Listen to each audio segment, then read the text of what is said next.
What's up, guys? So this is kind of like a overdue video, kind of going over my entire kit, how I'm running it right now. Obviously, I'm doing a 1-up, 2-down setup, so it's different than what I've had before. I've got a lot of extra cymbals, and you might be wondering how I'm doing that using a TD25 module as my main module. So pretty much this is going to be going over everything that I'm using and how I'm using it to use it for practice and recording and everything. So I guess to start off with, I've done a couple acoustic conversions. The bass drum is converted, obviously, in the 2 floor toms. I might do the high tom converted and the snare eventually, but for right now, those are great pads. So this, to convert this, the trigger is an Aquarian kick zone that I've got on the front. You can see here. So I put some super glue behind it and some tape to hold it on, but that just sticks onto the mesh head, which I used a Remo Silent Stroke mesh head and a Remo bass drum patch, so I can use felt, the felt beaters on there. And I just taped it and put super glue on it just to make sure, but I've never had any problems. It triggers great, and it's never come off since. That just straps onto the rim of the bass drum, and you plug it in just like any other trigger right there. So that's the bass drum. These floor tom, or this is a 14 by 14 Mapex floor tom, a 12-inch by 10 tom from Mapex as well. Doesn't matter. I mean, honestly, they're just black. So that's the cool thing. If you're doing any conversions, I recommend black, because if you want to save money, you know, black always matches. These are $20 internal triggers from Guitar Hanger, and I've said that in some past videos. Single zones, it's got a cone in the center, so it's very similar to how most Roland pads work, with the cone in the center. If you guys know with the Roland TD25, there's no sounds really going to the rim anyway. So this is perfect for the TD25 single zone toms. And then the jack, you can either drill out like I did on this one, or you can just have it running through the bottom, because the trigger, the cable, you can just have it going straight out the bottom, since you don't need the bottom head for like an acoustic drum. These toms right here are Alesis, a part of Alesis DM10X pad set. So this is a 10-inch Alesis mesh tom, and this is a 12-inch Alesis mesh tom, or snare pad. And the reason why I prefer this on the snare, and also that on the tom, which, like I said, I might convert them both eventually, but they're great pads to use for drums, because they have no hot spots. The way that the Alesis toms or pads work is they have like 4 cones in this, like right around the center here, and then there's like 6, I think, around the edge. So there is no hot spots. When you hit it generally around the center, it makes like a fatter sound, and around the rim it's lighter. Same thing with the snare. And I used to have a Roland PD 125 as the snare, and it just pissed me off when you ever touch the exact center where the cone is. The hot spot made the snare just like so loud.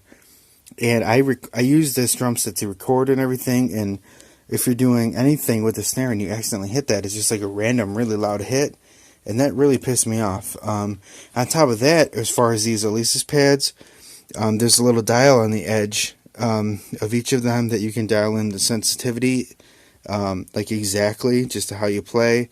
That's just another added plus to how the pads work. But you know, I might convert at least this tom.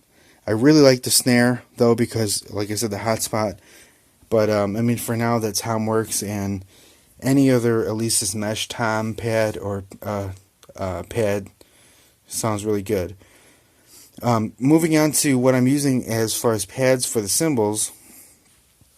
So this is a Roland VH11 controller down here, with a CY8 cymbal as the main hi-hat, like actual cymbal, and that works fine. The VH11 just makes it so you can use it on a hi-hat stand, and any Roland cymbal will work here. Tip to 65 drums for letting me know that. You know, basically, if you get a hi-hat controller, you can just put whatever cymbal on there. So this is an Alesis 14-inch crash cymbal, or it could be a ride, crash or ride. The only difference is you got to put it. See how it's got this thing in the jack right there. It can be a 3-zone, but when you have that jack there, it functions as a 2-zone crash. So that's a 14-inch crash that I use it for. This is a Roland CY8 as a splash cymbal. This is a CY5 that I use as a splash cymbal. 16-inch Alesis ride, 3-zone. You know, same thing with the Alesis cymbals. They're all 3-zone. It could be 2-zone. Just like how I have this 16-inch crash. I have a thing in the jack, so it runs as a 2-zone. Same thing with this 14-inch Alesis crash. Something's in the bell jack, so it runs as a 2-zone. This is a Roland CY 14-inch, or CY 14C is the model number, but it's a 14-inch crash cymbal, dual zone. So that's how all the cymbals work.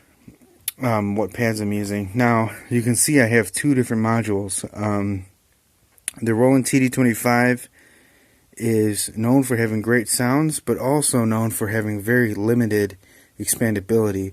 Basically, the TD25 has amazing sounds, but you're only going to be able to run a standard 5-piece kit with 2 crash cymbals and one type of auxiliary cymbal, whether that's a China you want to use it for or a splash cymbal.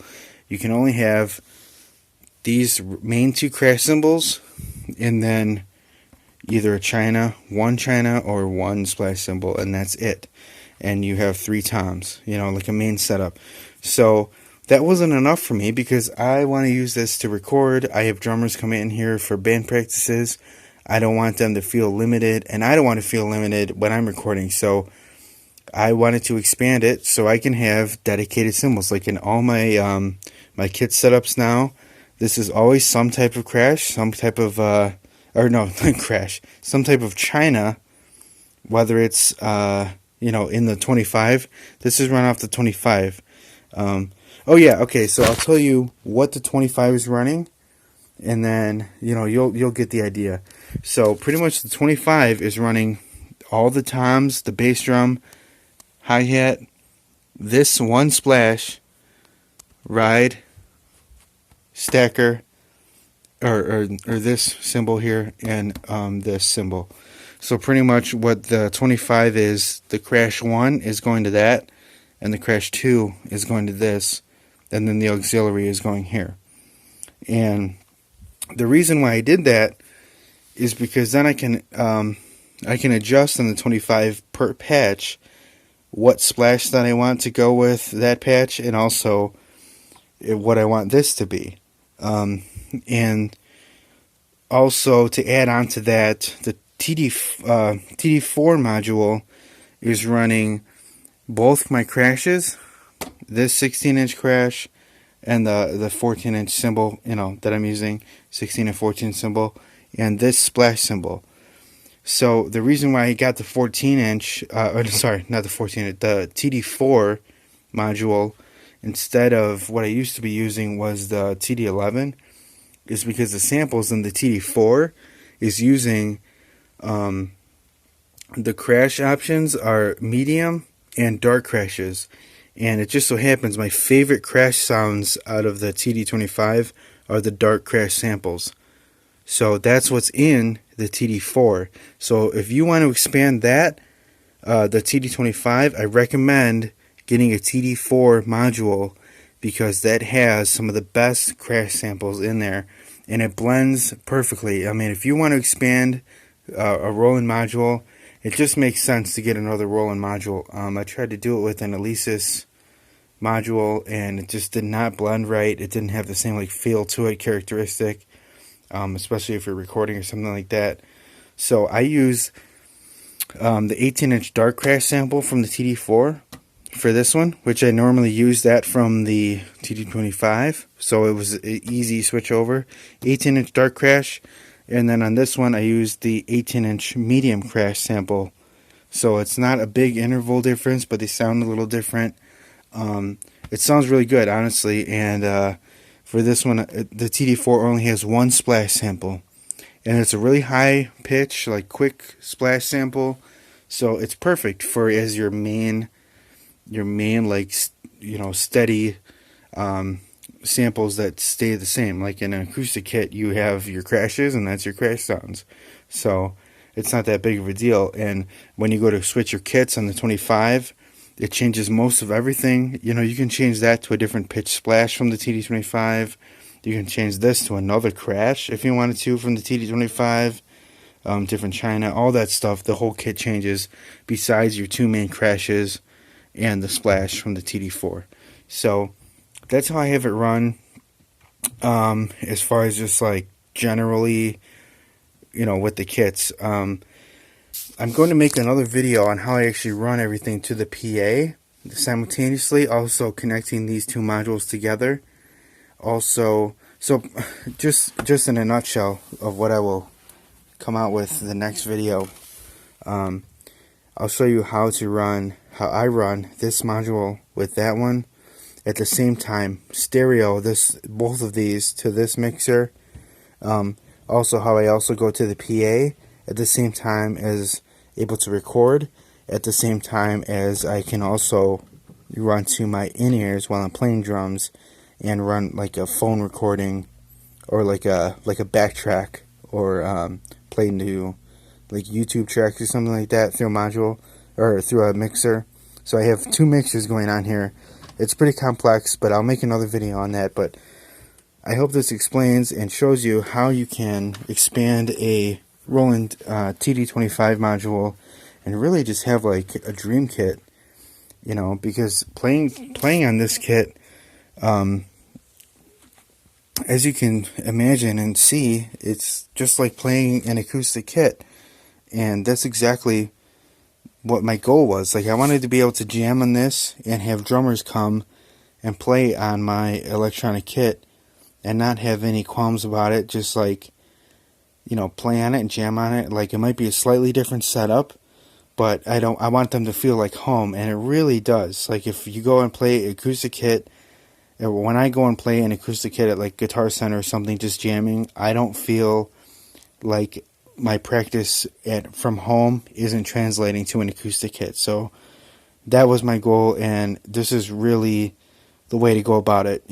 Bigger sizes, 14-inch floor tom conversion, having a 16-inch crash cymbal here, 16-inch ride, bigger crashes, 14-inch crash over there. Most electronic drums don't come with 14-inch crashes, so having all these bigger sizes just makes the reach and the perspective of being behind an actual drum set translate over to an acoustic drum set so much better. So I recommend doing any acoustic conversions that you can, and also these Alesis 16-inch and 14-inch cymbals.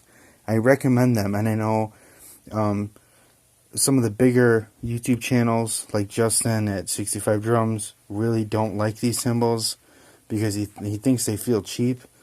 I'm not gonna lie, they don't feel as good as the Roland cymbals, but they're half the price. Like this I just got for $140, brand new, or this one, but they're both 16. That's a 16-inch cymbal.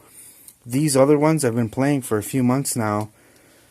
I'm playing the shit out of them, and I've also had drummers come in here as well playing the shit out of them. They work great. You can choke them. They're 3-zone or 2-zone, whatever you want to use them for, ride or crash. They hold up well, and I guess more than 3 months. Sorry, like 4 or 5 months actually now. But they are good cymbals, so I definitely recommend them. And the sizes make all the difference.